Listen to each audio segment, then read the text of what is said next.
Ministre e Shëndetësisë dhe Mirëqenies Sociale Evis Sala prezantoi ligjin e ri për aksesueshmërinë dhe planin kombëtar të veprimit 2026-2030 për personat me aftësi të kufizuara, të harmonizuara me standardet e BE-s. Ajo theksoi se këto iniciativa synojnë përmirësimin e cilësisë së jetës dhe garantimin real të drejtave, duke vendosur standarde, përgjegjësi dhe mekanizma monitorimi. Mbështetja dhe fuqizimi personave me aftësi të kufizuara është një nga prioritetet e qarta të qeverisë shqiptare.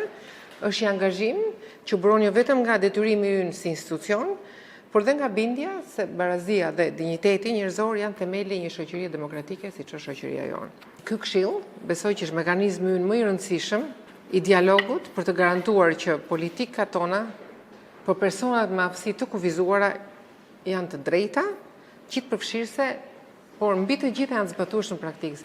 Ligji i ri për aksesueshmërinë nuk është thjesht një akt normativ, është një angazhim politik që kemi marrë për bazi reale dhe akses ndaj shërbimeve, infrastrukturës, teknologjisë dhe jetës publike.